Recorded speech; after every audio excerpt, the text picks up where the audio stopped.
in honor of our late Dr. Martin Luther King on his birthday. We bow our heads for 30 seconds, please.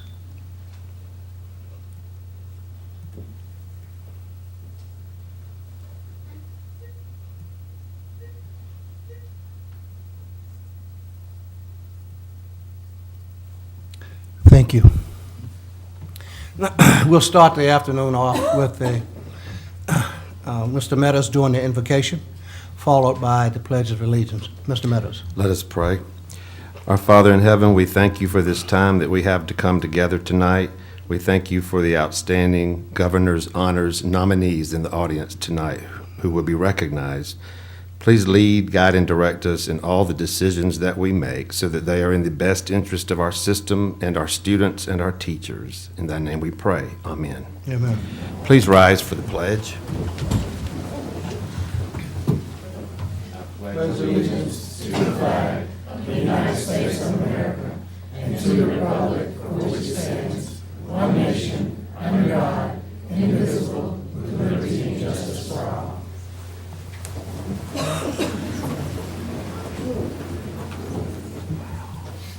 We're going to start off with special recognition.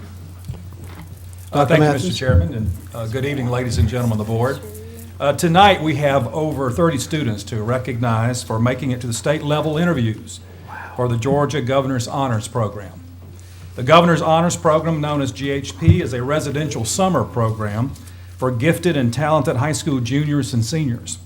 A function of the Georgia Department of Education, it takes place on the campus of Valdosta State University. The 2013 program will be the 50th summer, making it the longest continually running program of its kind in the United States. More than 2,900 students from across the state will be interviewed and auditioned over 3 weekends in January and February, and from those nominees, up to 690 finalists will be chosen to participate in the 2013 program. Since the program is fully funded by the Georgia General Assembly, there is no charge for students to attend. During the 4 weeks of the program, students spend the morning in their major area of nomination, exploring topics not usually found in the regular high school classroom. During the afternoon, students choose one of the other areas in which to study. The curriculum in all the areas is challenging and engaging. Evenings are filled with seminars, activities, concerts, and performances. Newton County School System nominees, their school and subject area, are as follows, as we proudly announce the following students. Do you want them to come forward? Okay. The certificates right here. Mr. Chairman, if you would grab the certificates, we hope we have them in some kind of order. Let's see. Let's start with Alcovey High School. First of all, Victoria Wardlow, for her area being Latin. Victoria, are you here? Let's give her a round of applause in absentia. Also from Alcovey High School, Aaron White. Aaron's field is music and woodwind, specifically the flute. Okay. Next from Alcovey High School is William Dobar. William? His area is communicative arts.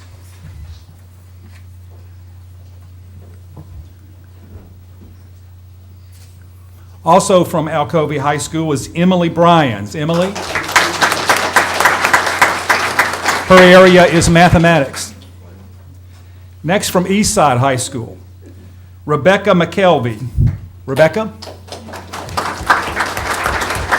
Rebecca's area is agri-science and biotechnology. Also from Eastside is Alyssa Corley. Alyssa? Her area is agri-science and environmental science. Specializing in the area of Latin from Eastside High School is Evan House. Evan? Not here. Also from Eastside is Anna Davis, specializing in Latin.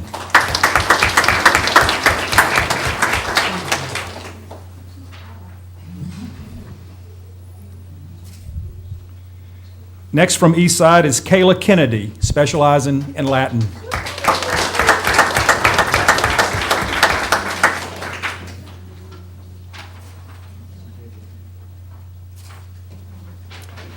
Next from East Side is Dakota Arrington, specializing in Latin.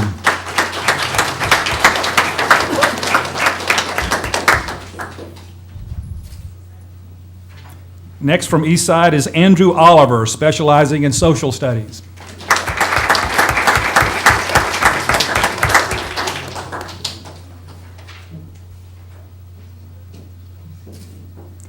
Next from East Side is Benjamin Bohannon, specializing in mathematics.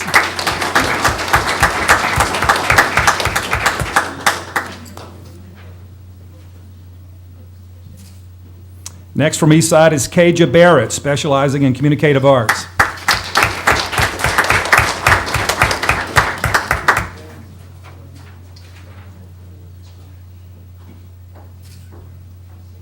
Next from East Side is Alexis Langford, specializing in communicative arts. Alexis not here. Next from East Side is Kimberly Steer, communicative arts. Kimberly? Not here. Next from East Side is Alexandria Turcott, specializing in biology. Not here. Next from East Side is Hannah Gravitt, visual arts.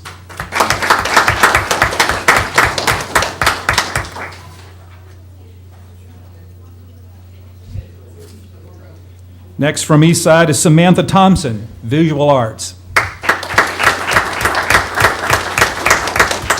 Next from East Side is Denisha Lamadou, theater performance. Also from East Side is Haley Casola, theater performance. Also from East Side is Jacob Emerson, music, brass, specifically the trombone. Next from East Side is Lauren Smith, music and woodwind, specifically the clarinet.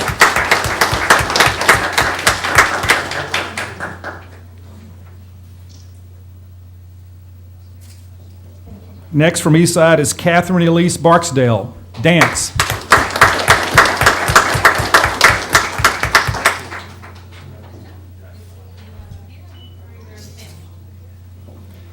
Next from East Side is Samuel Potts, music, voice, specifically a tenor.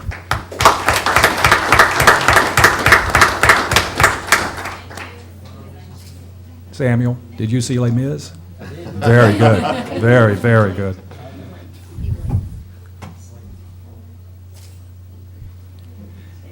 Next from Newton High School, Gloria Alaif, social studies. Also from Newton High School, Antonio Alvarez, mathematics.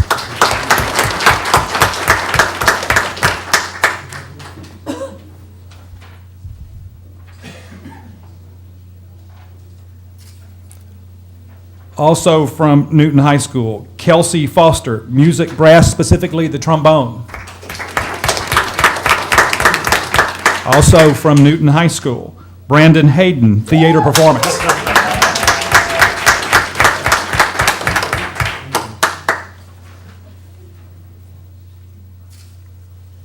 Also from Newton High, Anthony T.J. MacArthur, mathematics.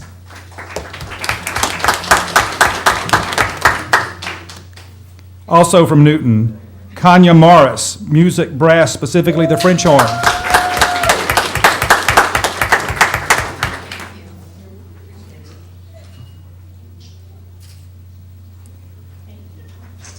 Also from Newton High School, Vitaly Sheminkin, technology.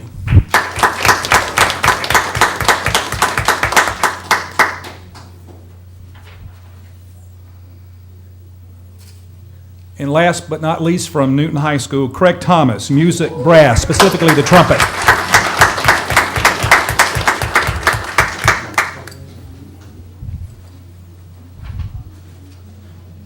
Once again, let's congratulate these young scholars. And thank you, principals, for being here. Mr. Scher, Dr. Lockhart, thank you very much for being here.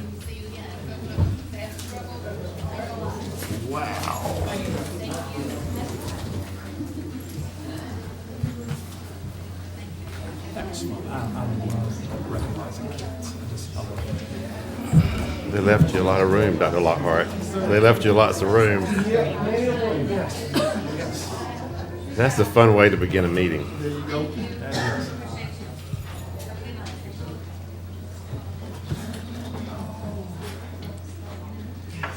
Okay, we'll continue with any public participation? Thank you. Well, we'll go with the approval of the agenda. I need a motion and a second. So moved. We have a motion and a second. All in favor? Aye. Motion carries. Secondly, I need a motion for the minutes. So moved. Thank you. All in favor? Aye. Motion carries. Now we go with the superintendent's report. Operations. Dr. Carpenter. Mr. Chairman, there's nothing to add to our operations report. Thank you. Any questions from the members on operation report? Okay. Item B, Mr. Peck. We have nothing to add either. Thank you, sir.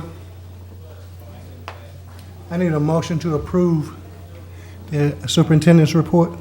So moved. Second. All in favor? Aye. Motion carries. We're going to old business. I got a question. We got a presentation on the agenda Oh, I'm sorry. before we move forward. We were gonna come back to that. We're good. I'm moving.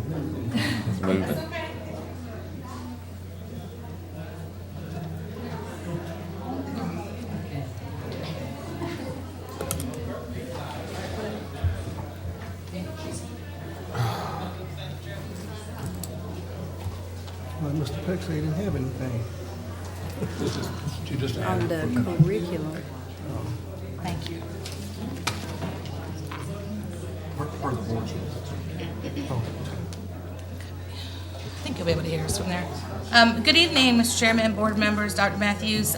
If you'll recall, a few short weeks ago, we had some discussion about positive behavior interventions and support and the results that we've seen across the implementing schools.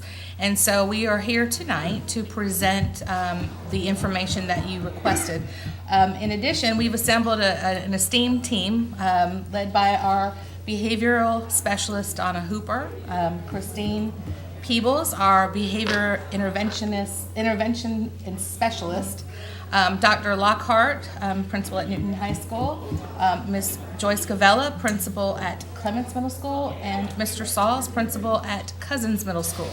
And we worked together to prepare a presentation that shows you the results that we've seen to this point. And we're just sampling information and then to give you some financial information at the end so that you have all of the tools that you need to make any decisions going forward. So I'm not going to take up any time. I'm going to jump right in, and we'll start with Ms. Peebles.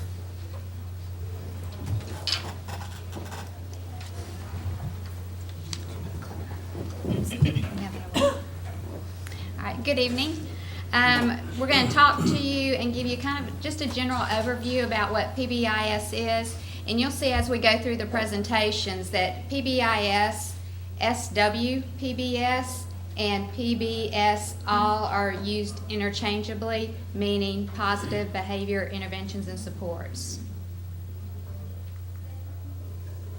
What is PBIS?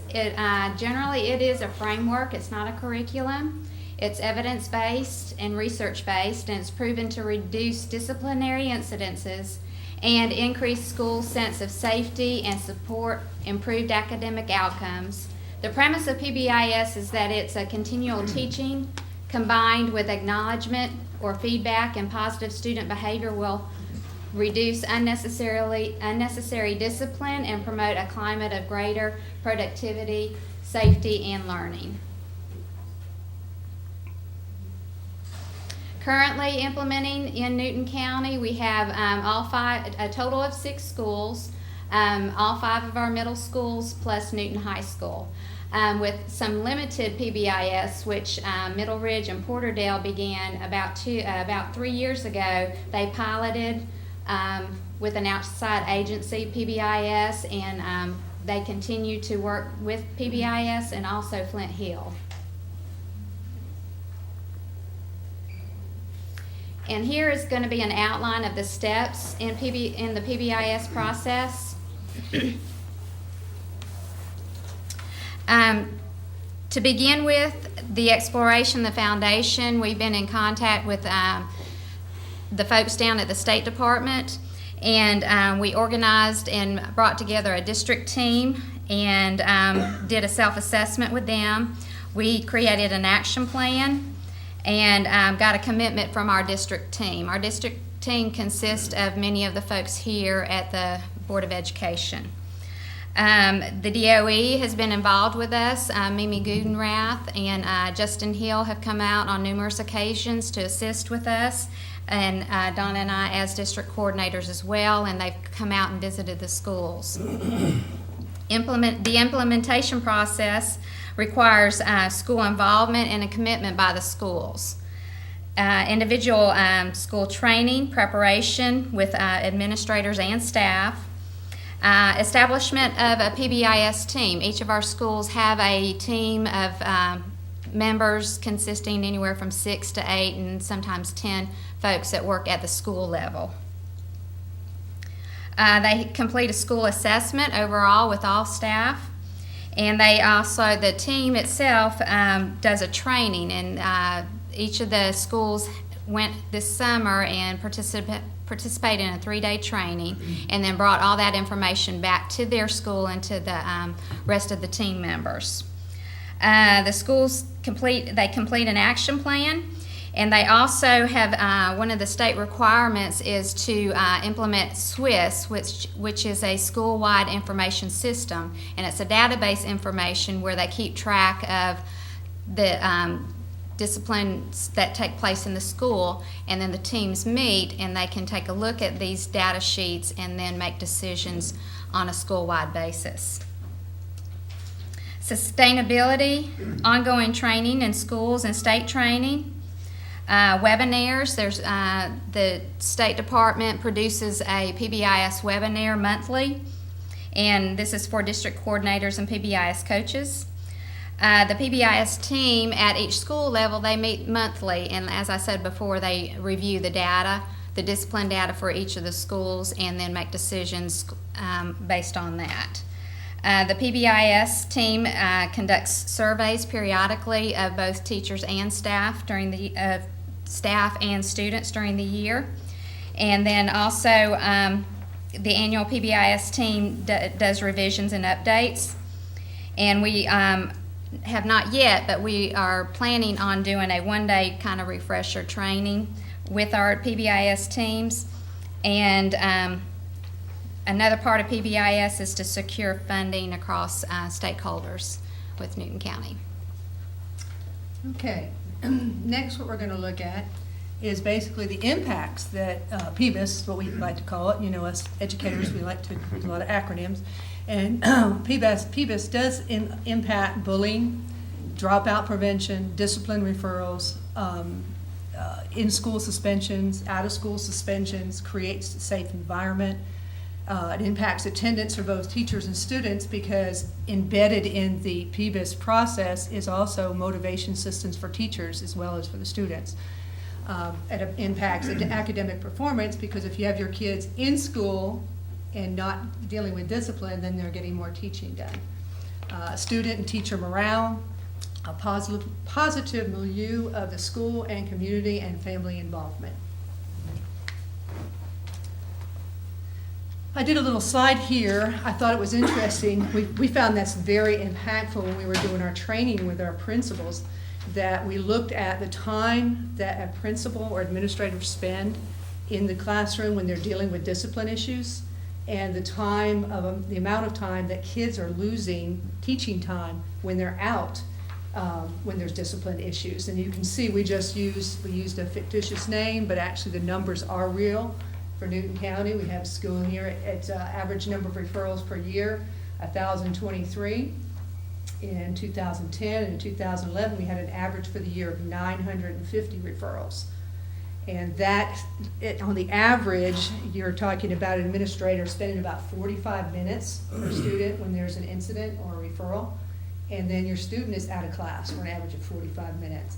So on the graphs to the right, you'll just see, if you look at the first top one, You'll see last year, in 2010 and 2011, you've got your student missing about 767 hours, your students of learning. They're missing that teaching time, they're missing that classroom time. And then if you look at the bottom one, did I send the top of the student? Yeah. And then the bottom one is, you look at the number of days, actual days, the student and teacher are missing. Yellow is for the student and red is the teacher. So that's a lot of days an administrator's spending dealing with discipline, and as well as a student missing all of that teaching. So it was pretty impactful when we did that during the training. In our schools, PBS is being implemented right now in over 17,000 U.S. schools and over 350 schools here in Georgia, and I'm sure that number has increased because the stats are a year or two old and I couldn't find anything newer.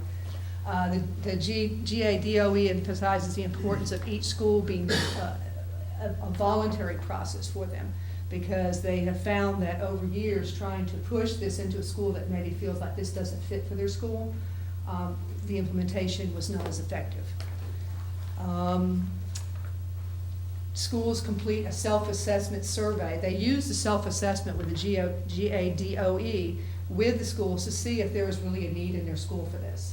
And so that's how they start the process. As Christine was talking about, that's one of the things we do with each school is go through a self-assessment to see the applicability of it. So, okay. And I believe this is Joy. You're up. Didn't even use these. Okay. All right. Good evening. This is PBIS at Clements, and what you see here on the cover slide is our main signage here. Well, you have a sample of signage from our building. When you enter the building, you'll see the Wolverine Way. All of our students should know of the Wolverine Way because we are Clements, courteous, leaders, motivated, and safe. And what we did this summer with our PBIS team, during our training, we really didn't have enough time to do anything, even though we had 3 days. So the teachers really pulled together outside of work with our team to make sure that we had everything up and running, because we wanted to make sure that we had everything ready on the first day of school. So lots of work. But as you can see, the acronym here and different signage from the building, each area of the building is covered, and all of our students are taught the expectations. What you see here on this slide, just some of the things that we did as a PBIS team and staff. The first thing, of course, like they did say before me, is staff buy-in. So we did the staff survey initially to see, what were the thoughts of our staff and what do they think, we need to do in terms of discipline and trying to improve in our building. And so once we got that data, compiled it, analyzed it, took a look at that, we shared that back with the staff. And it was all, at that point, everyone was excited about that. Yes, let's bring on PBIS. So we were really excited, and our staff really bought in. May have had a few on the fence, but we also surveyed our students. We went a step forward to see what our students thought about this, and also what type of incentives they wanted. So we wanted to make sure we could really touch upon some things that they were interested in as teenagers. The PBIS team, we meet monthly, we come together, and of course, with any team, you still have things that have to be done behind the scenes. So even with the coach, we always, with the coach and I, or coaches, we get together to make sure that everything's running. We meet monthly, we look at the data from the Swiss data system that Ms. Hooper talked about, because it allows us to look at our discipline data in a different light, as far as what time of day we have the most discipline referrals, what area of the building. Administrators can look at which staff may have a higher percent of discipline referrals, and is it coming from the same student or multiple students. But we look at the data in different ways, so that as a team we come together to make sure that we're brainstorming, we're providing interventions. There's counselors on the team, special ed teachers, regular ed, technology teachers. So we're able to come together and do what we need to do for our students on an ongoing basis. As far as the matrix and the rules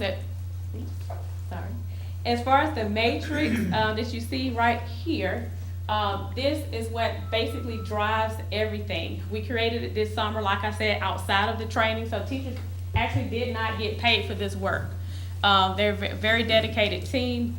But what you see here as far as PBIS in progress, we did a staff orientation, and as you can see here, these are our cafeteria workers and our custodians. So our custodians and our cafeteria workers actually did the staff orientation along with our teachers.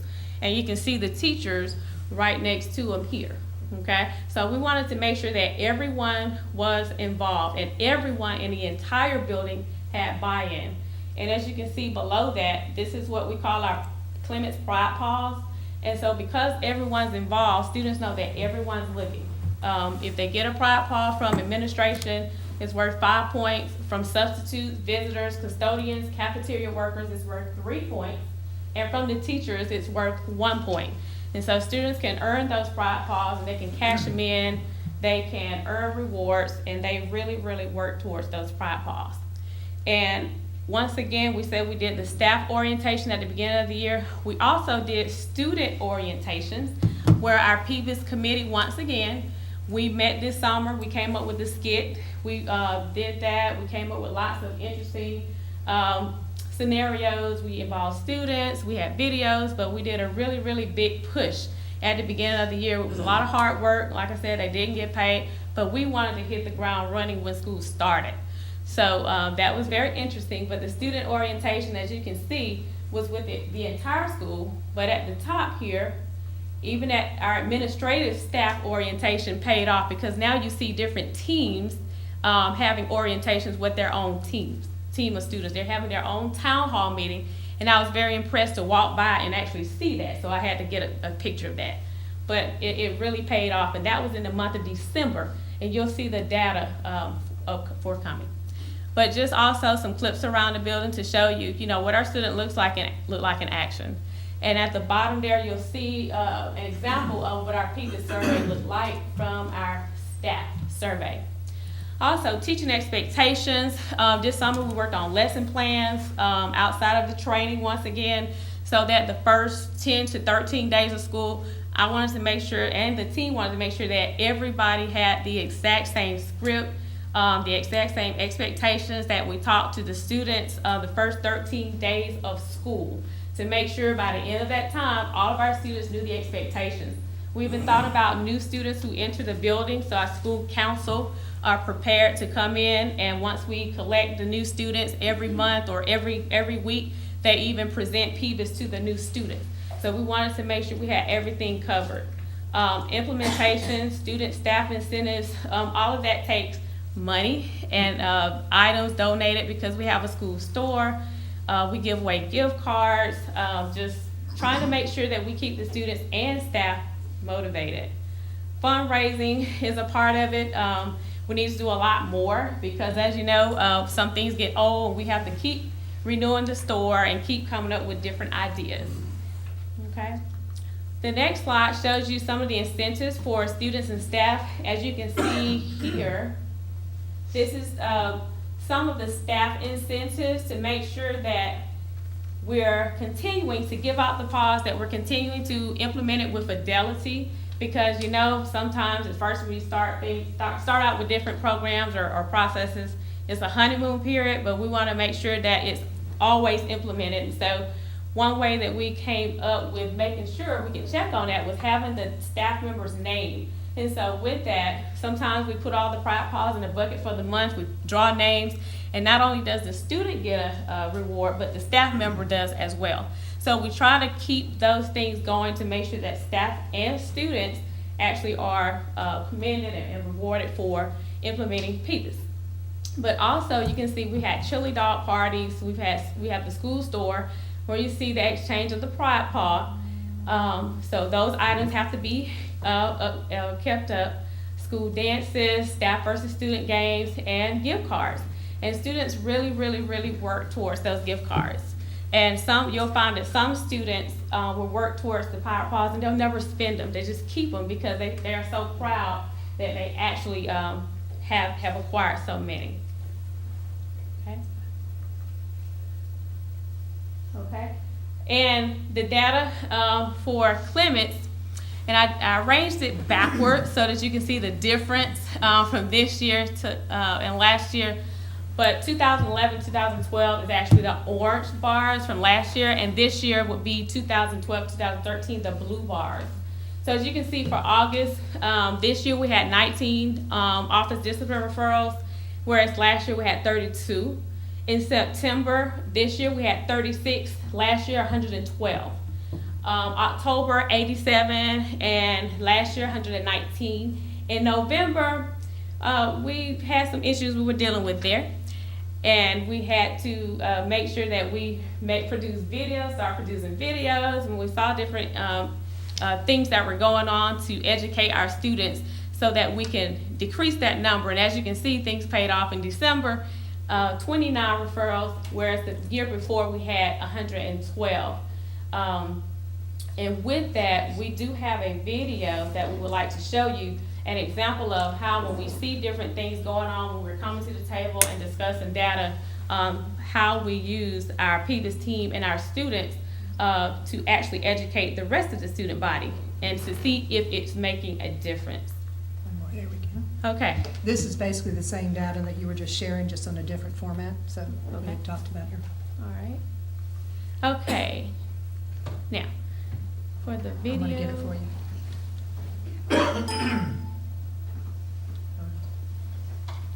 Oh, there it is. Do I need to hit go?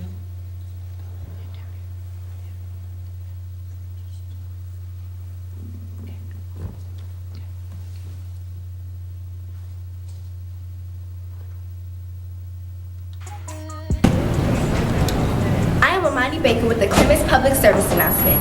There has been numerous reports that students have been using insubordinate action inside of the restroom. This is also known as running 15. In this game, students will fight for 15 seconds. Unfortunately, students take it too far and end up in a physical fight. This causes physical injuries and property damage and will result to school suspension, removal from the school to an alternative location, and or serious consequences. We will go to a reenactment of running 15s. Yeah, I told the dude to be here at 10 o'clock and he not here yet. I'm in class and everything. What you tell them, bro? You tell them on Facebook? Yeah, I told him on Facebook. I don't think they come. I don't think they come. I'm just fine. That might come. Oh, there you go, there you go, there you go.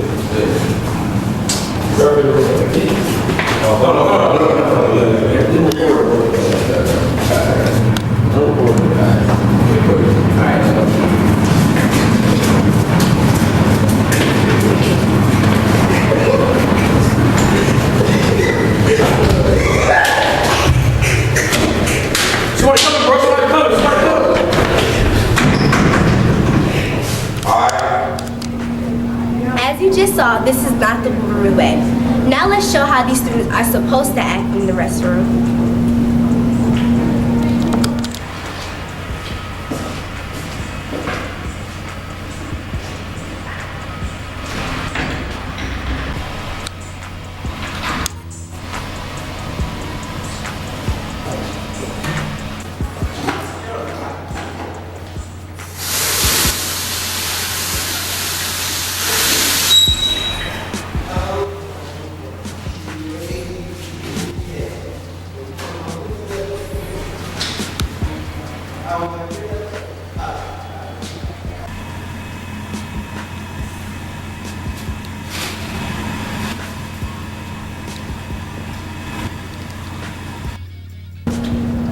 Signing off Wolverine TV, I'm Amani Baker, and let's remember, we are CLMS, courteous, leaders, motivated, and safe. Thank you.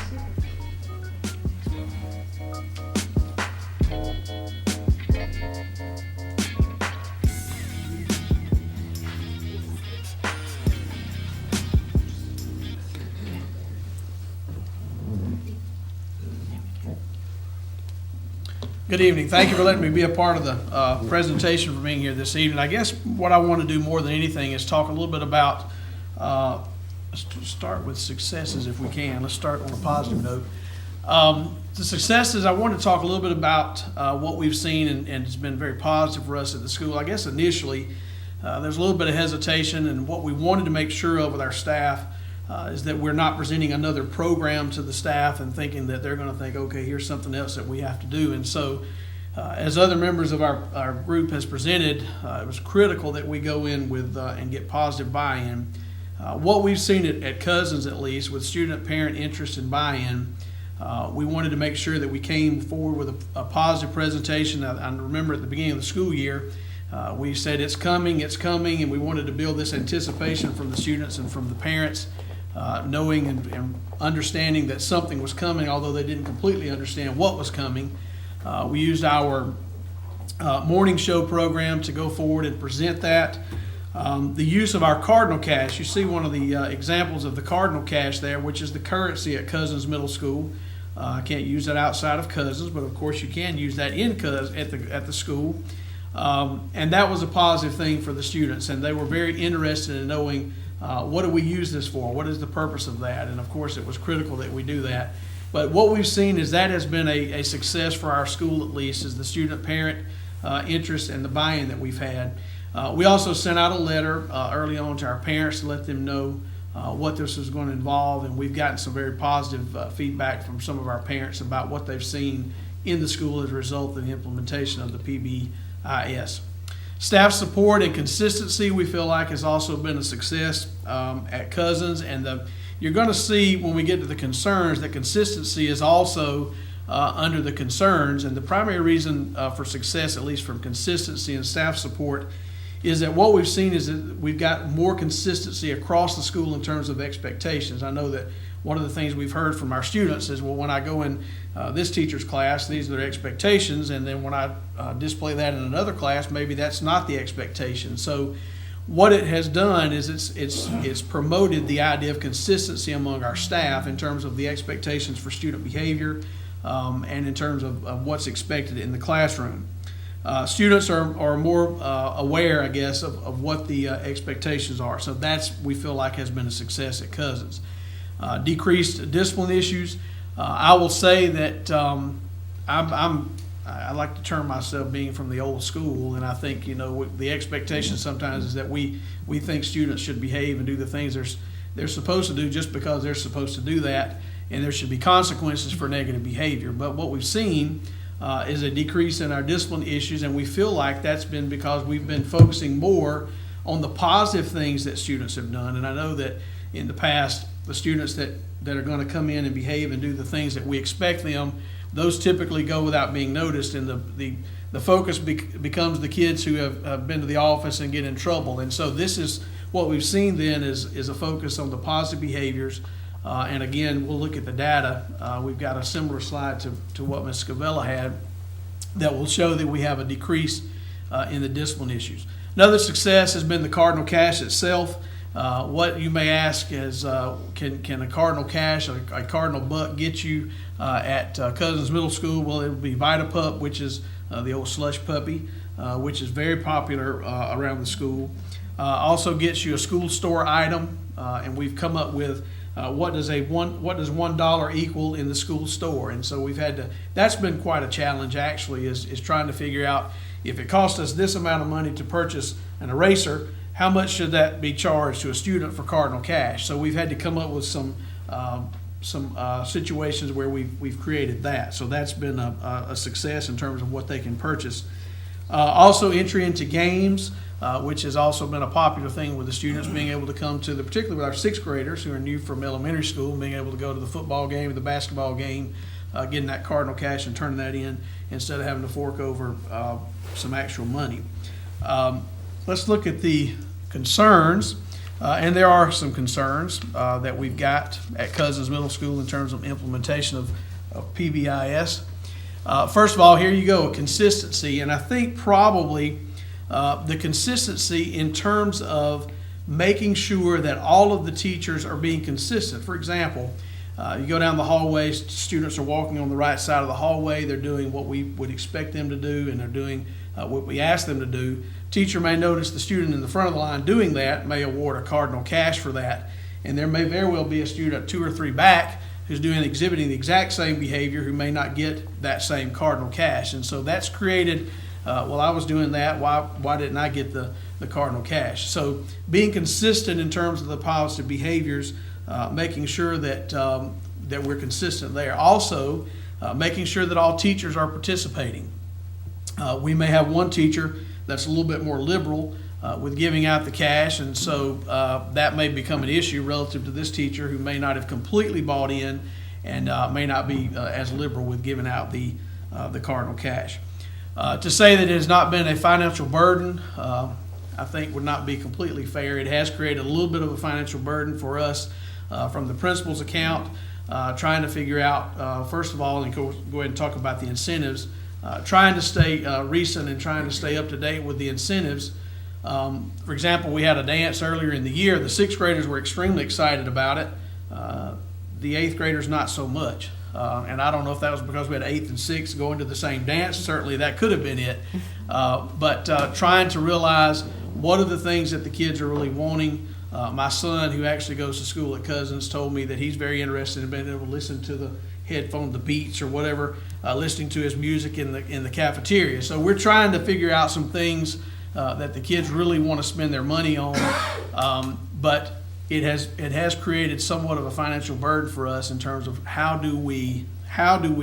what do we use in terms of money to do that. Fundraisers, of course, continue the fundraisers, which are not always completely positive things, I think, with our parents, knowing that here comes another brochure or another thing that we've got to get out and try to sell.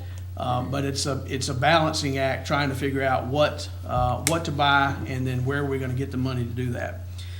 It's also created a little bit of a burden in terms of the time that has to be dedicated. We meet likewise once a month with our group that meets, but there's also reports that have to be filled out, that have to be done and submitted to the state. So it's created a little bit of a burden in terms of concerns there in terms of time. So I wanted to present, I guess, from our perspective at least, that there have been successes, but there's also been concerns on behalf of our staff, and wanted to present that to you as well. The data, here's our data, very similar, I think, to what you saw from Clements. There was a little bit of an increase from August. If you look at 11-12 and 12-13, a little increase. And then, of course, if you see 75 referrals, hard to imagine dealing with 75 referrals in a month. But there you see 75 in the month of September of 11 and 12, and then a decrease down to 9 in 12-13. And then, of course, I'm not going to go through each one of those. You can certainly look at the bars and in terms of the data. There's been a significant, I think what I would term a significant decrease in the referrals that we're dealing with in the office as a result, or we feel like as a result of the implementation of PBIS. That's all I have. I think we have we've been very proud of the, you'll see the video. We got a couple of videos, I think, from Cousins. We had one particular homeroom that really got on board, and they put some music to some of their presentation. I think these were actually presented to the people that came from the state. I'm proud to report, I think that maybe we're going to be using some of these across the state to show to other schools. So I think you'll enjoy these. Certainly more than what I've done here. You'll enjoy the kids more, I think. Thank you. Howdy, friends. We're going to take our jumps at CMS. If you wear a tank top, it must be 3 fingertips. Don't wear those shades or those sunglasses. If you wear short dresses, they must be at fingertip length. Don't wear those shorts, those itty bitty shorts. You just might get detention. You can wear your shirt out, just keep your pants pulled up. Don't wear those ripped jeans, those messed up jeans. Just might get a school suspension.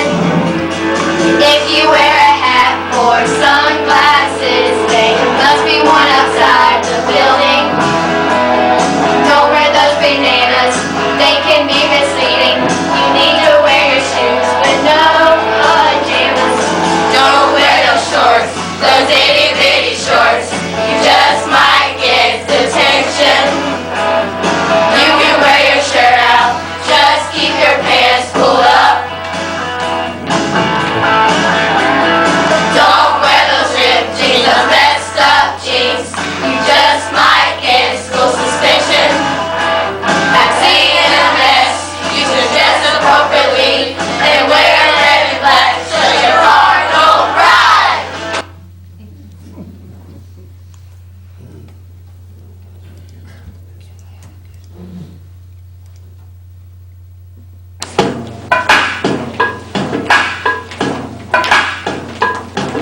be like food. What? Can you teach me how to learn? You know why? Cause all the teachers love you. All you need is to be responsible, be respectful, and be ready to learn. Teach me how to study. Teach me how to study. Teach me how to study. Teach me how to study. Teach me all the rules. Teach me all the rules. Teach me all the rules. Teach me all the rules. Be responsible, be respectful, be ready to learn. Teach me how to study. Teach me how to study. Teach me how to study. Teach me how to study. Teach me all the rules. Teach me all the rules. Teach me all the rules. Teach me all the rules. Don't be messing with my learning. We're ready to learn with no concern. SEMS, there's carnal pride. We spread our wings and we're ready to fly.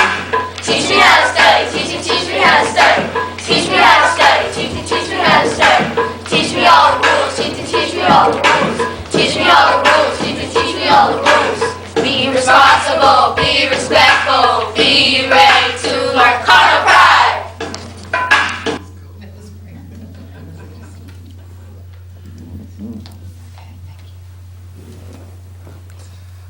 Good evening, everyone.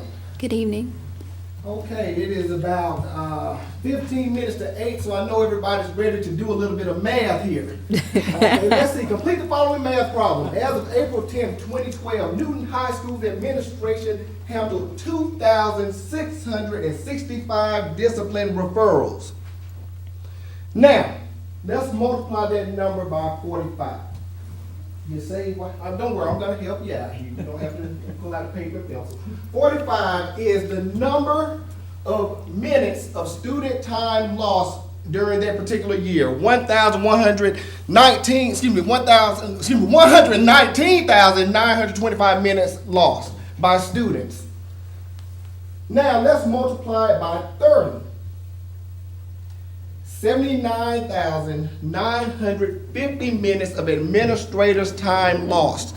The average referral for us, let's say it takes about 30 minutes. That's the investigation, following due process. Takes about 30 minutes. And that's assuming that the parent does not contest whatever the issue may be. Multiply by 15. 39,975 minutes of teacher's time lost. That's assuming that an incident occurs in the classroom, the teacher stops what he or she is doing, they go ahead and complete the referral, they somehow get the referral down to the office, and 15 minutes is lost. If a class lasts 60 minutes, that's 25% of that particular class lost for that day. With that being said, there was a true need for Newton High to find a way to curb the discipline issues there.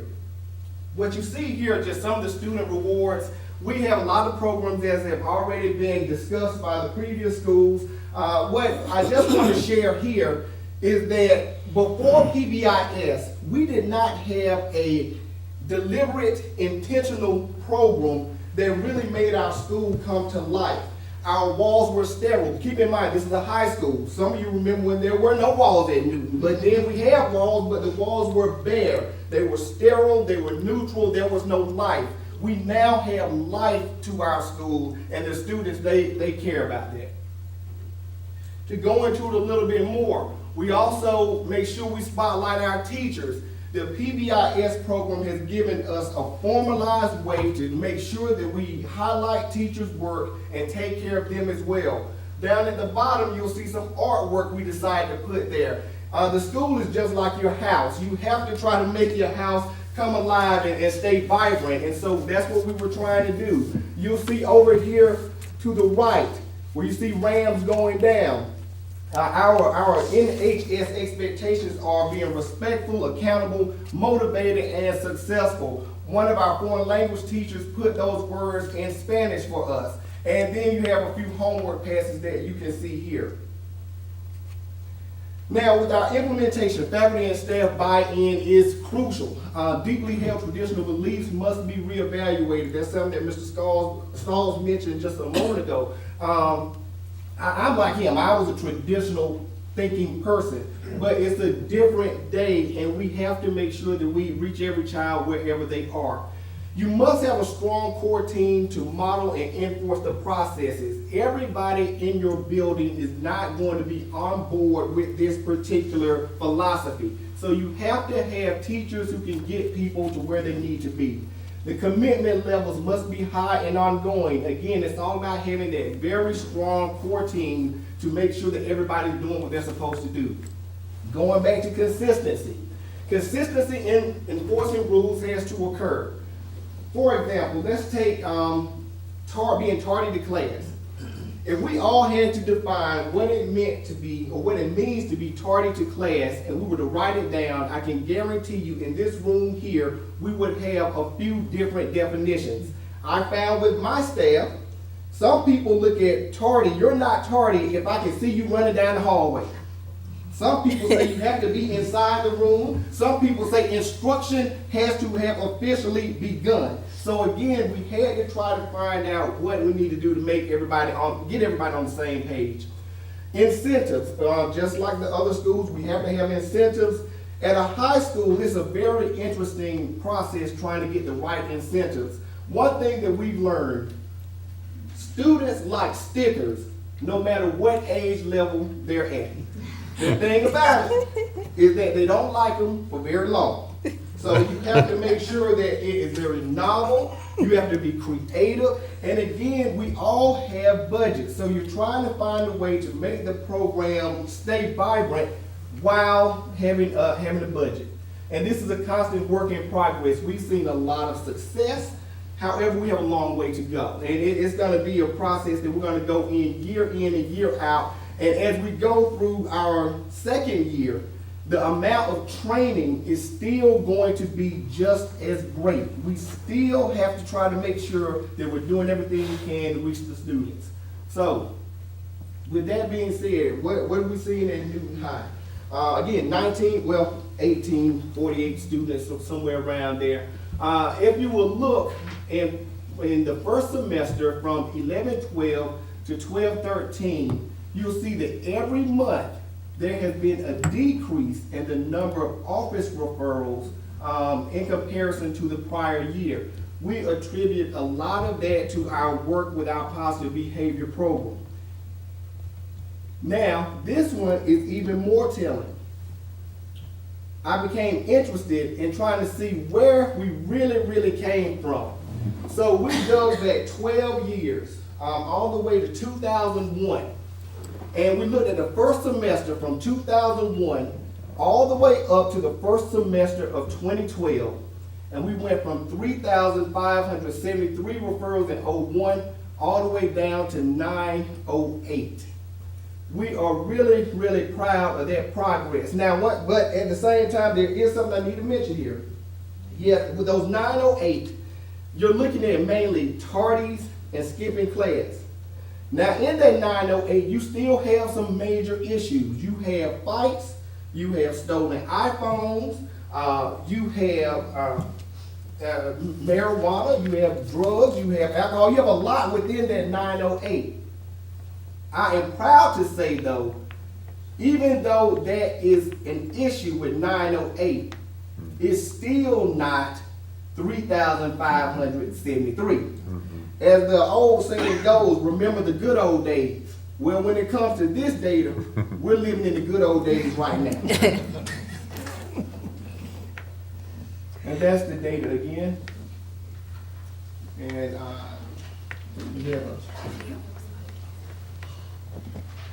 I do have a very quick video, and what this will show you is we do have our NHS expectations, as I mentioned earlier, and again, our students have bought into the process. 1, 2, 3, we are winners. We are respectful. We are accountable. We are motivated. We are successful. We are proud.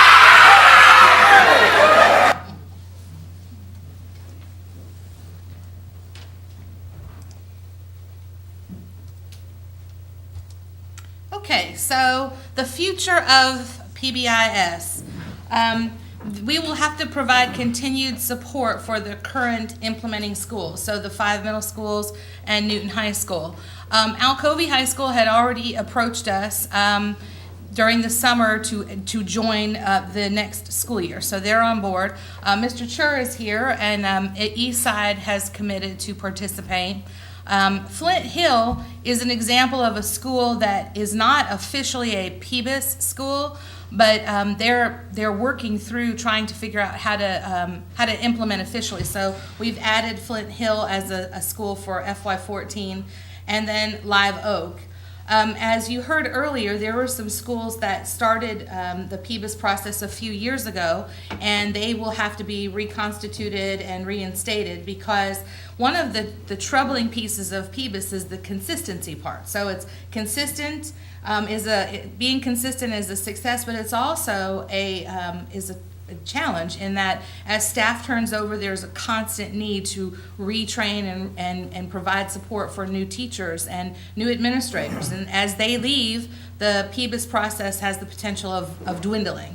So because Middle Ridge and Porterdale were on their own at that time, they did not have the support that we enjoy now. We've got Miss Hooper, Donna Hooper, and Christine Peebles, who are not their jobs. Their jobs are completely something different, but they've assumed the responsibility as coordinators of this program, of the implementing of PBIS, so that we have folks who are paying attention and supporting. They attend their monthly meetings. The schools have monthly meetings to review the data, and they're there with them looking at that data. So that is what the plan was to begin to look at adding additional schools. And then for FY15, we talked about this at one of our previous board meetings, but looking at schools in a prioritized manner. And so we haven't talked to our district PBIS team that meets twice a year, but brainstorming with the team that we've assembled, we talked about we pulled some data and we looked at how do schools perform across the year? What's the high number of referrals and discipline referrals? What's the low? And it looks like 200 referrals and above would be a target program. Below 200, a school that has 39 referrals probably doesn't need to invest this much effort as a school that has 3,000 referrals. So that was part of our discussion. It's not official, it's not been through the team, but just a way to sort of prioritize who's next in the PBIS implementation. Again, challenges that we faced: staff turnover, the allocation of financial resources, human resources, given the nature of having only 2 folks who are really paying close attention to the implementation, time, additional support for our schools, implementation, and you heard the creativity part. After you hand out a pass to the football game, it gets old. The kids want something different, so they're on constant figure out what to provide for incentives mode at the schools. An effective implementation. So if we want to see the results that we're seeing now, these are some of the things that we would have to work on. We would have to allocate the resources for professional learning. You heard the presenters mention that the teams did things during the summer and after school, and they were not paid to do those things, and they have asked to be paid. It's a lot of work to set this up. So we did pay stipends for teams to attend the summer workshops, but that just scratches the surface of what needs to be done. The school store, we have to pay for substitutes when folks leave to go to additional training. Of course, SWIS, the school-wide information system, there's a fee associated with that. Stipends for the school PBIS chairs, 5 per school, and then allocation of additional human resources. And we would really like to dedicate someone to, if we're going to go as a system, we really need someone to pay attention, or you will experience the same things that you've experienced at Porterdale and Middle Ridge. The PBIS process will be great to start, and then as we transition staff, it starts to fade away when no one is there to support. So estimated expense considerations, we'll have some recurring annual expenses, and these again are estimated just based on what we pay people for 10-hour courses, and so for maintaining the current staff. So Cousins next year, invariably they'll have staff turnover, And if they do, we've got to retrain we've got to retrain. So that's where that $1,600 would come in, not just Cousins, but multiple schools. And then for new implementations, the professional learning would equate to about $4,800. Right now, the state is doing the training. At some point, they turn us loose, and we have to do our own training. So we don't do it for nothing. We would have to pay someone to do that work, and it would be Donna and Christine who would do the training. Recurring annual school expenses, and this $500 is basically seed money that just gets them started. So even if we were to budget this money, the schools would have to still fundraise and do things outside of this $500 because that's probably not sufficient, as you've heard them say. This money was allocated this year. There's the cost for Swiss per school. Stipends would total for 5 people $1,000. Substitutes, we average about $50 or $60 per sub, so we've got to send people to be trained how to use Swiss. It's not a complicated system, but it's different. It's not our infinite campus piece, although we are exploring how we can capitalize there. And then just general supplies, paper, ink, and then different things that are associated with preparing for implementation. And that's a rough estimate of about $2,150. And then just general implementation expenses when you start. So this is just to maintain a school, and then this is when a new school is added. And then here's the crux of the matter right here, the PBIS coordinator. We would need someone who was completely dedicated. They didn't speak to this, but they run from pillar to post, really trying to keep up with, participating with the teams. It's important for us to be involved.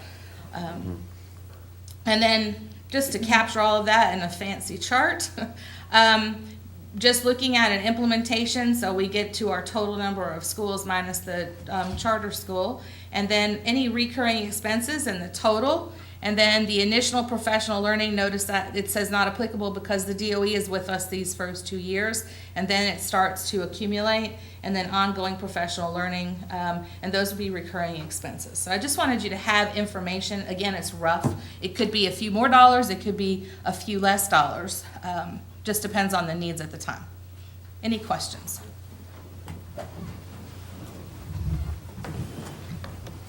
Any questions from the board? Well, I certainly enjoyed the presentation. It's very informational, Great team.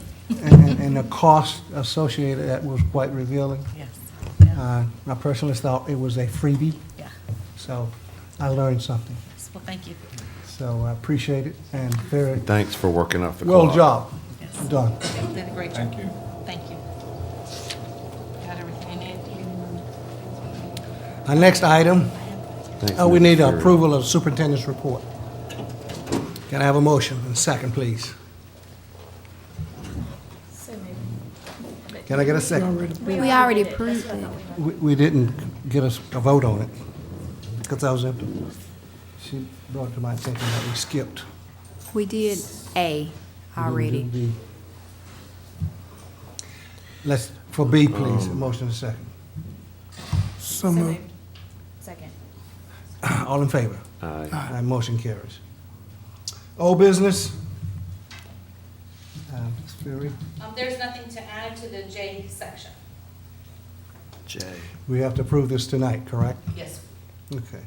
If no questions, we'll move to approve this. I need a motion, please. So moved. Can I get a second? Second. All in favor of approval of item A, may be known by aye. Aye. Opposed, same sign. New business. Item A, Dr. Carpenter. Mr. Chairman, there's nothing to add to items A, B, and C. Nothing to add on item A, B, and C. Okay, if no objections, I'll do these three with the same motion. No questions or comments from any of the board members? Can I get a motion to approve item A, B, and C in a second? So moved. Second. All in favor? Aye. Motion carries. Item D, Mrs. Fury. The school calendar. So at the last board meeting, we revisited adding the 2 furlough days back, which I have done. We have solicited information from our team by proposing different calendars. So adding the 2 days as we described to the February break, that Monday and Tuesday, the February 17th and 18th, which should be green on your sheets now, that show the addition of those days.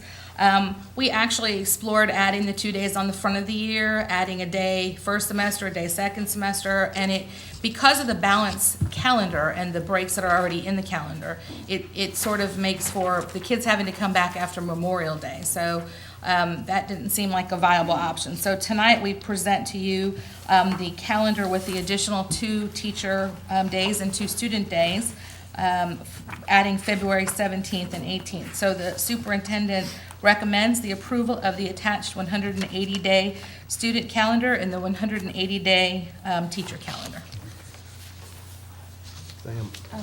The one online is incorrect. It's the one that's in the packet. Okay.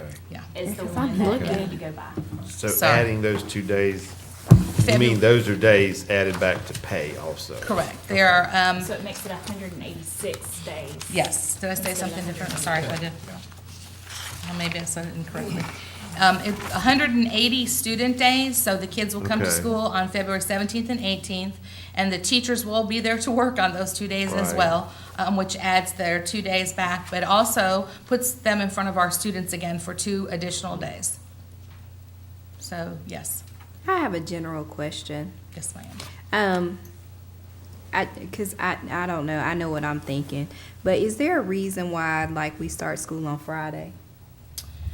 Trying to get the number of days in before the Christmas break, and traditionally, we've started on a Friday. And the schools like to start on Fridays for this reason. You get the students to school, everybody gets situated, we work through all of the kinks, and any issues that we And then face. on Monday, we're ready to We're go. ready to go. I mean, that's what I've always told That- teachers. and that is- But I don't know if I'm I telling them. think at some point there was something in the rules about starting on Fridays, but that's not the Okay. case. That's, Yeah, I just had a general question about that. thank you. I want to, now, we are putting the 2 days, excuse me, back in that we reduced last year. Yes. So has that been compensated into the budget? Well, we're in the process of developing the budget, so if you act affirmatively tonight, that will be calculated in the upcoming fiscal year. Yes, it would be included at that point, but we don't have the budget yet. But we can So in it, include this 2 furlough days. We can do that with your actions so in tonight. addition to, No, personally, my action is not to include them, personally. Well, that's the. So I'm concerned if you look at the budget that you're putting together, preliminary one, we're in the hole for the following year. And in my opinion, it's best to hold it as long as you can, because I don't see any bright days ahead of us. And what Mr. Johnson is referencing for everyone, Business Manager Bullard on January the 9th made new budget projections, which I intend to share in some upcoming forums. So that's been our intent to share that information. But we have an estimate from the tax assessor in Newton County that suggests that the tax digest is somewhere 5 to 6% short of what we would hope. And decline, in other words, 5 or 6% decline in the tax digest. If that's true, then school year 14-15 appears to be in the red in terms of the operating budget. You know, we're capped out at 20 mills. We can't raise additional dollars. We are where we're going to be statutorily. So I would say that seems to be a current estimate, but at the same time, you know, last year at the end, we gained about $3 million we did not anticipate because tax collections were much better than we thought they were going to be. So it's all a projection scenario. And if we came in $3 million to the good this coming year, as at the end of this year, as we did last year, then that $6 million red figure the following year would be maybe $3 million in the red. So you're right, 14-15 does not look great. Now, it's not implausible, I will say, it's not implausible for the board to go ahead with those 2 furlough days for the coming school year and see where things shake out. But it is a call for the board to make, and it's not always an easy one. Do you remember what the cost for those 2 days was? If I remember correctly, it was roughly $440,000 Per or day. thereabouts per day. Around that. That's almost $1 million fine, 800,000. But you know, in my opinion, those folks who presented tonight on PBIS, the overarching drive of that, from what I perceive, is to increase instructional time, quality instructional time, face time, to improve in academic achievement, which is a system goal. Find some other place to cut and bring back those 2 days and work toward bringing back all those days. That's My opinion. Well, let me say one more thing, if this helps the board. Again, we will create a budget that includes these 2 furlough days. If you wish tonight, we'll create such a budget, or excludes them. You've seen the budget projections for 14 and 15. They may or may not hold. That's the way this has gone. It was a much rosier picture at the end of last year that we didn't anticipate. But having said that, I'm not sure that any of us have that crystal ball. Well, it's my preference to not to give the days back, because I think we'll be giving a false sense of security. If we let the folk know up front that we'll still need additional revenue to fund those days, I think it'll go over with a better understanding. I don't think we should say, build it into the calendar now and let them know. If we have it at the end of the period, we got it, then we can give it. But I just hate to go with a false sense of security, as this calendar is indicating to me. Any other comments on this? Yeah, I'd like to say that we talked about it earlier, and that was one thing that we had talked about, that we would revisit it. And I think our teachers and administrators do a lot of work that they're not compensated for. And I'm in the opinion that we should go ahead and include these 2 furlough days back. And because we had a surplus, and I just think they deserve it. And I understand about the budget, but we can revisit the budget. But I think we need to go ahead and approve this calendar with the 2 furlough days worked in there. That's just my opinion. But I just think it's overwhelming to give a false sense of security. And what we're telling the folks now, we got to balance our budget. Downstream, I forget how many teachers this includes. I think it's about 42. Am I 44 somewhere in it? Can you help me out on that, Dr. Carpenter?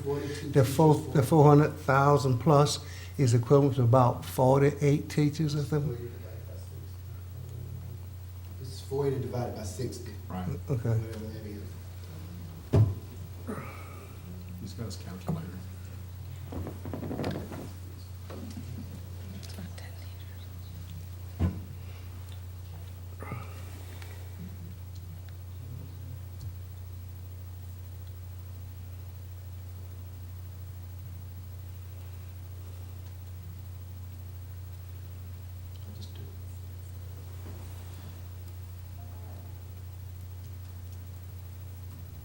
Is the question how much I is don't know what it is. 440,000 equal to? Yeah, I think 460,000 you said that we put back in. It's 2 days, so you're talking about $1 million. And each teacher average 60 salary is grand, about, so 8 teachers times 60,000, yeah, it's about- $480,000. it's about So 8 teachers. 16 teachers maybe? Yeah, about 16 teachers. So that's what we're telling 16 teachers, Right. basically, that we're gonna be 16 short.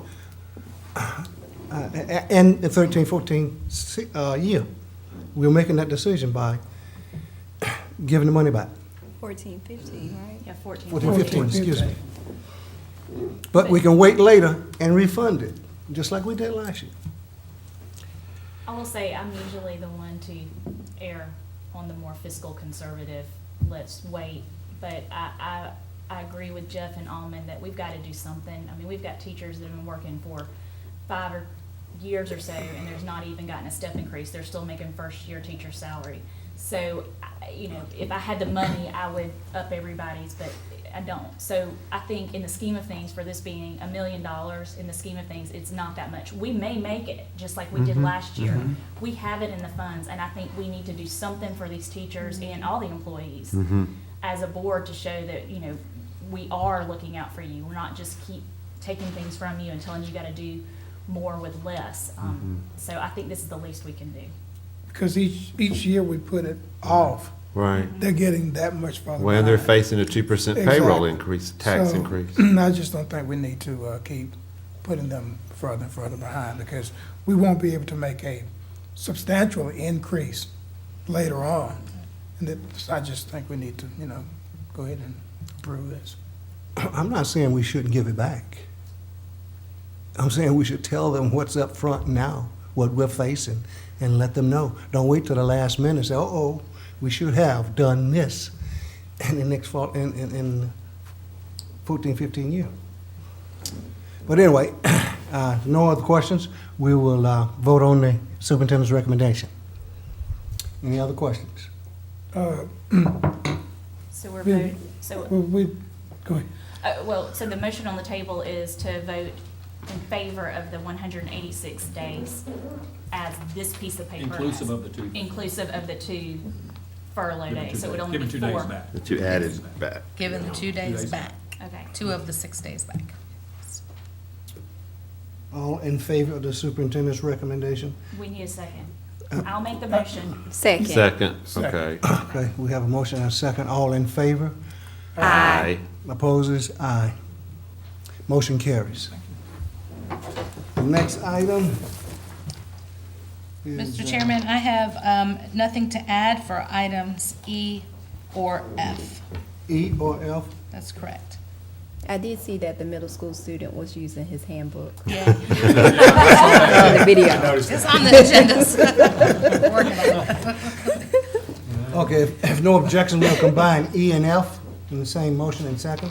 Can I get a motion for approval, please? So moved. Second. Second. All in favor? Aye. Motion carries. The motion for both items. Item G, Ms. Fury. Sir, if you'll recall, this last item at our last meeting indicated that they did not, the College and Career Academy had not selected the representative, but we were to have that name for you tonight, and we do. The superintendent recommends the approval of Regina Denecki, an Alcovey parent representative, as a member of the board of directors for the Newton College and Career Academy. Is that a request for approval tonight? Yes, sir. Okay. Any questions from any members on item G? I need a motion and a second for approval. So moved. Second. All in favor? Aye. Opposed, the same sign. Motion carries. Item H. Any other thing? I can do H. Okay. There was nothing to add for the Title I item either. Okay. Can I get a motion and a second to approve item H, please? So moved. Second. All in favor? Aye. Opposed, the same sign. Motion carries. Okay, item I, any additional information on that? There is none, Mr. Chairman, no additional information, and that remains on the table until the second meeting of February. Okay, item J, Ms. Coggan. I believe Ms. Henderson Baker passed this out, distributed last week. Does anybody have anything to add, change to it? or- Yes, I do. Question.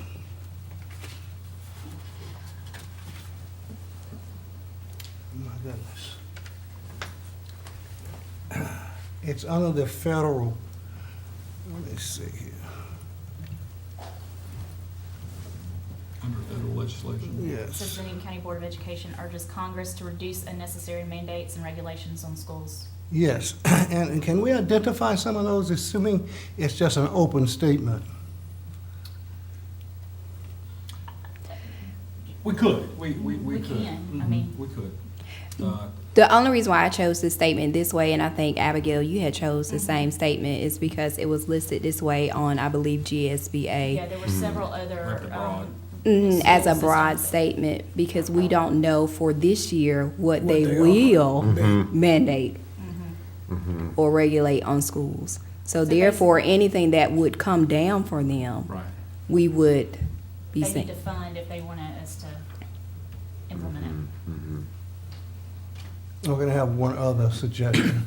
Can we add in here a legislation that would prohibit the use of handguns on school property by educators and only by law enforcement officers? If I remember, there already is legislation in place that prohibits firearms on school property. My intent is, if you look at the discussion that's going on, there's some advocating that school principals and other educators be given permission to carry guns on campus. So with this being a federal or state, we're asking our legislators to prevent that, because you have motions now and efforts to make it legal for the principals and other educators to carry weapons on school campus. So if we take a leading role and let our elected officials know that we are not in favor of our educators carrying weapons on campus.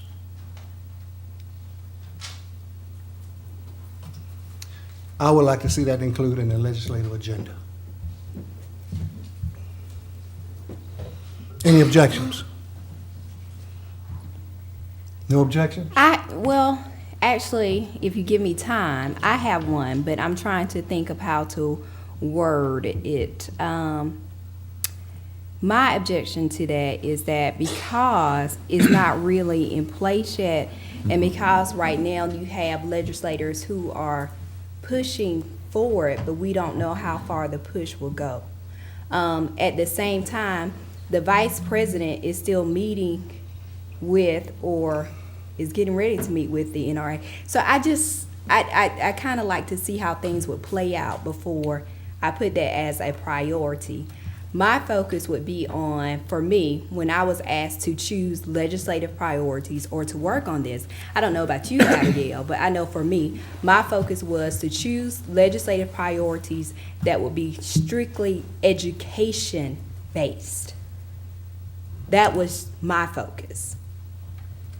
And the other issue here that I think that we may be faced with, we're not sure this legislation is going to be federal or whether it's going to be state. Whether it will go through. And whether it's either state or federal, a local school system can choose to allow that or not. We're not sure how this is going to go.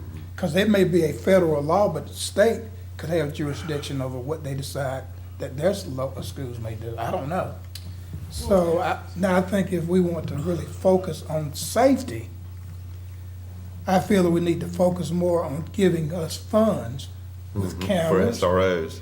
SRO officers, Give us money. in revisiting how some of our schools are designed to make them more parameter secure and internal secure. So I think those are some things that we need to focus on as far as funding to make our schools more safe. Because these are some issues right here that I feel that right now, we don't know how they're gonna come out. And I don't know whether we will have control over dictating locally whether we can prohibit that. I don't know. So I think right now it's a little premature. I think money is what we need funding to do some of the things that we can do right now to implement some. My recommendation to include in the product is not prohibiting any of the things that you mentioned. My thrust is, if we don't take a leadership role and letting our legislators, elected officials, become aware of what we would like for them to legislate. That's what the purpose of mine is, and it's a priority. And we shouldn't be trying to second guess what the state or the federal are going to do. It's what we would like our representatives to act upon. I understand where you're coming from. You're trying to be very proactive, and that I agree with that. But I know personally that topic there about allowing certain educators in our school, I am not personally 100% one way or the other. I haven't made my decision on that. So I don't feel comfortable tonight adding something like that that's specific to this legislation. I would rather us add something about safety and, like you said, the funds to SROs, right, to elementary increase that. schools. I think we can add something about safety. I don't want to be specific about who's going to have firearms on campus and not, because I am not personally ready to make that decision. And item B under program funding, that's why I worded it the way it is worded, just in case, because there's also legislation trying to be pushed where they want to now mandate or suggest that school systems, school districts should have SROs in the elementary school. So therefore, I worded item B under program funding as the Newton County Board of Education believes that any program, project, or requirement mandated by state government should be funded by the state in such a manner that operation or implementation of the mandate does not impose financial or other burdens on local school districts. We had something similar to that before, but that way, if that legislation was to go through, then I would say we would be supporting the SRO at the elementary, but give us some funding along with it. So I tried to make it very. I think you did a nice job, both of you. I like it the way it is. There's talk, I don't know where it'll go, about SPLOST being freed up to maybe fund some of these things like, I don't know. I like the idea of SROs pre-K through 12, but I do agree with what the two of you did, that under B, it should be funded. And maybe if SPLOST is freed up in time, I mean, that's a rewrite, I guess, And that this would would work out. cover anything that the state, just not, not just that. I'm not ready to take on gun My- rights. My request has nothing to do with funding. It doesn't Okay. cost one dime to do. That's a whole different subject. It is asking, I repeat, asking our legislators to approve rules and regulations that prohibit our principals and our other administrators from carrying weapons on campus. So can we then just do it as a vote to see who would be in favor of Yes, asking it? I was trying to add it on to your work that you've already completed. And, So that's the motion on the table now is to add. well, I'm going to ask that it be included as stated. We can write it differently, but I would like to add the protection of weapons. Let me say this right. Go ahead and get a motion, then I'll make a comment. I would like to add to the agenda here a motion that will prohibit principals and educators from carrying weapons on school property. Can I get a motion to add that request and a second? No motion? You said you wanted to. And no second, so it failed. We go on to the next one. We'll go and vote on the item itself. If there are no other questions or comments, we'll vote on item J. I need a motion to approve the recommendations made by the two board members as our legislative priority list. So moved. Do I have a second? Second. Second, thank you. All in favor, let it on be by aye. Aye. Opposed, the same sign, aye. The motion carries. The next item is the Sheriff Vineyard.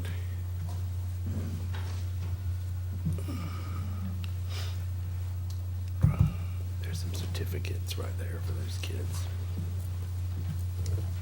Good evening. I have revised the meeting schedule to reflect just one meeting in June per your request, and that is the only change to the proposed meeting schedule. Any questions, comments on the board meeting schedule? If no questions or comments, can I get a motion to accept? So moved. Second. All in favor? Aye. Motion carries. Thank you. Dr. Matthews. Supposed to hand me the gavel. Oh, Keep him with up or low? I've always wanted to do that. I've had my one. Hit it again. At this time in the agenda, ladies and gentlemen of the board, you are to elect a board chairperson and vice chairperson. And with Robert Rules of Order, I will ask in a moment for nominations. It does not require a second. So once a person is nominated, that person stands as nominated. So with that, I am asking for nominations for the position of the Newton County Board of Education chairperson. Are there any nominations? Yes, I will nominate Ms. Coggan. Ms. Coggan is nominated. Are there other nominations? Are there other nominations? Hearing none, Ms. Coggan is nominated. With that, all in favor of such a motion? You want us to do aye? Aye. Aye. Those opposed? Ms. Coggan, congratulations. Ms. You're now the Coggan, you new went back like chairperson this. of the Board of Education. Congratulations. You hit it hard. Same thing with my chair. All right. No, you got to take the seat now. Switch it up. One of these days.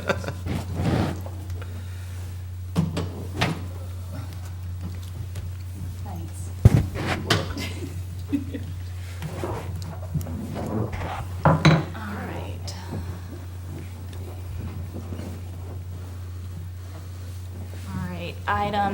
All right, for vice Vice chairman. chair. Vice chair. Chairman. All right, I guess we need to take any nominations for vice chair. I nominate Ms. Baker. Ms. Baker. It's yours. Are there any other nominations? All right, well then, let's vote on Ms. Henderson Baker as vice chair. Aye. Congratulations. That's what you get for doing this legislative positions. All right, item M, requested board action relative to superintendent's recommendations to executive session. Madam Chairman, I recommend that the board approve the items put forth to it tonight by the superintendent in executive session. And get a motion?